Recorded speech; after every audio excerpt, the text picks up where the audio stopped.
Maneater. Eat the people, save the world. Hey everybody, welcome to Workforce Gaming. I'm Brad, here with Doug. Hey. We are here to talk about Maneater. Why? Which... because it's 2023, and this game came out 4 years ago. And it's the time everywhere. in between now and Rebirth and Infinite Wealth. That's honestly what it was. Is actually like we redid some of our basement, so I was reorganizing my shelves, and I found my copy of it and went, huh. Oh, you own a physical copy of me? Oh. Why? So weird story. My wife hates video games, but loves like scary shark movies, and saw like commercials for this, and was like, "Oh no, do you have that?" I was like, "No." Like, so we should get that. I'll actually play that with you. And she literally plays like maybe 2 hours of video games a year would be being very generous. Yeah. So we got this, played it for half an hour. She's like, "This, I don't like this." I was like, "Yep, I know." So I played the first 30 minutes of it like 3 years ago. And then having to sit there, I was like, well, I think we've passed the like point of like you ever touching this with me, so that makes more sense because like this doesn't seem like a game that you would like at all. Like absolutely not. It's okay, so it's one of those games like you said. I'm in that point where it's like, okay, Infinite Wealth comes out pretty soon, like Rebirth's coming out, lots of big games. I just want to play something small and simple. Sure, fair. And I was like, okay, looked it up. 5 to 10 hours to beat. Perfect. All right, let's just put it in and see if it sucks. Yeah. Also, apparently, I own it on PS Plus because I went to put my disc in. It's just like, oh, just download it. Oh, okay, cool, done. Well, that's why you said you had a physical. I was like, why do you have a physical copy? Yeah, because I have it for PS Plus. I played for 10 minutes and then, not for me. And then I do think it's free like everywhere at some point in the past 3 years. So you probably have a copy of it somewhere. Yeah. But anyway, I actually had a really good time with it. Really? Oh, that's funny. It's a perfect like 6-hour game. Sure. And it reminds me a lot of like Darksiders, The Darkness, like Alpha Protocol. I'm just looking at my shelf at like these weird like small tier games that are like, you know what, you had an idea and you just ran with it for a bit. Oh, okay, that's fair. So those are very quality. good games. Those games much higher quality. Okay, that makes more sense. Yeah. It's got that. It had an idea and ran with it. Is what you're saying. Exactly. Okay. Like, and it was, again, I think my final time was like 6 hours and 20 minutes. Yeah. Fantastic length. It's like just weird enough and unique enough that it holds your attention for that much. It's simple. It's straightforward. You just hit R2 to chomp on things. You hit L1 to swing your tail at stuff. Done. Nothing else past that. That's it. Go explore the ocean. Done. I'm not going to sit here and pretend this is a good game. It's not. It is a very, very okay game that was just the perfect timing type thing. Like there is I feel like any other time I would have put this in, I would have played like an hour and been like, okay, game. Well, I remember playing a little bit. Like I was like I couldn't really figure out like what is this game? Like I get you're like a shark and you eat people and but you're kind of a good guy but not real. It was very confusing. I just remember being very confused. So the premise of Maneater, which is very important to know. It opens on a like, I don't even know if they're still on. They were a huge like 10 years ago, like Discovery Channel like reality show on a boat, like Deadliest Catch I think was the big one. I don't know the other ones, but like it's like, oh yeah, we just watch these people fish. It's focused on this shark hunter. He catches your mom, kills your mom.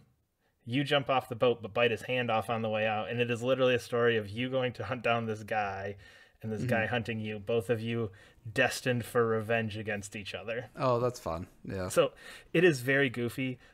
Chris Parnell does the narration through the whole thing, who's on SNL for a long time. Yeah. That's cool. Does way too much narration. Okay, does 90% unfunny narration. Is it sincere or is it just like it is kind of it is like tongue in cheek as hell. It is. Oh no, sorry. I meant is he giving like a voice performance or is he just collecting a check? Do you know what I mean? 50-50. Okay, sure. 50-50. Like it's that's a lot of what this game is. It feels like it's like 50-50. Or it's like, sure. Maybe he was, but I think maybe he was kind of into it at the time. And some lines, maybe.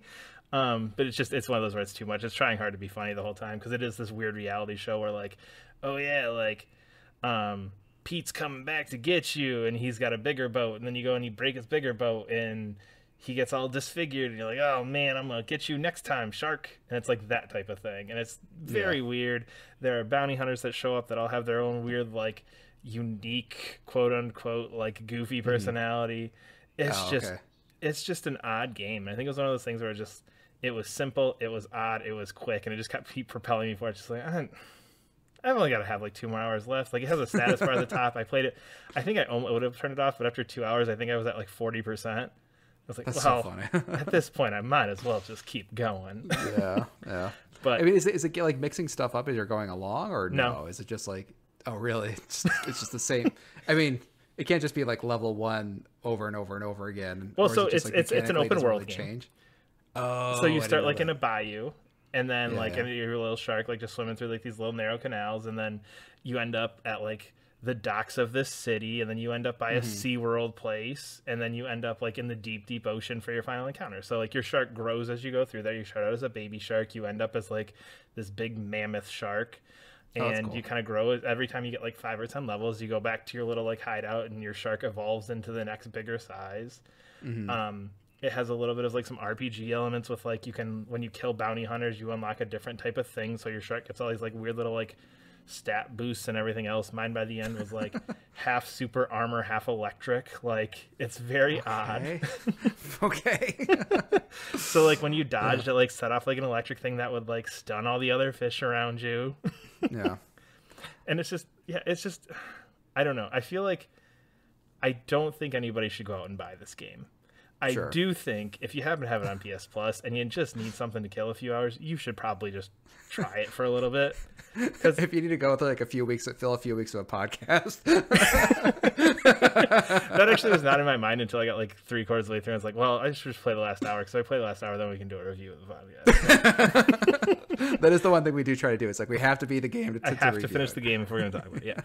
Yeah. But I mean, the open world loop is literally like you go in.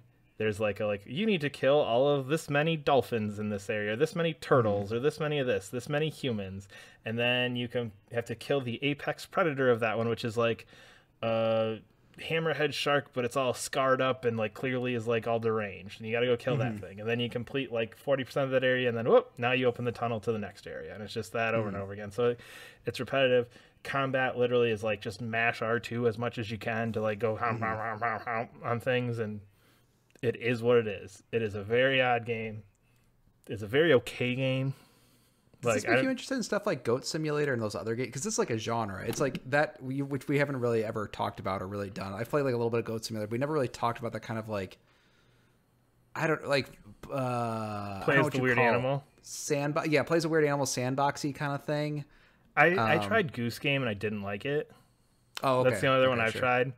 I think with this, like, it has enough like bare bones of like this is a structured game, and in my mind those are all very much like just like I walked around as a goat and I ate grass. It's like no, this has like a plot. This has cutscenes. It has a clear path of what I'm supposed to do. It has a clear path of what the next step is. I've got my bars to fill up. I've got my progress meters. I've got a clear goal in mind the whole time, and I think that separates it a little bit from those in my mind where it's like Goose Game. I just remember like do I just honk at people? Like, what am I doing here? Like, this felt like, hey, what if we made Grand Theft Auto, but you were a shark?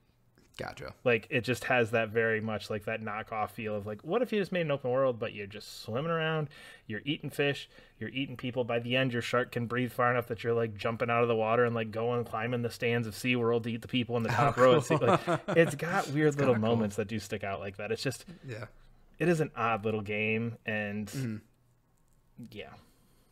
I enjoyed my time with it, but see if you have your mileage may vary, sort of thing.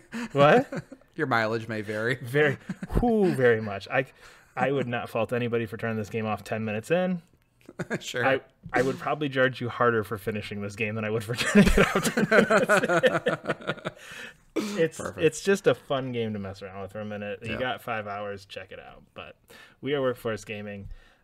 Subscribe to leave a comment below, subscribe to our channel. You can support us on Coffee at the link below. We'll see you later. Bye.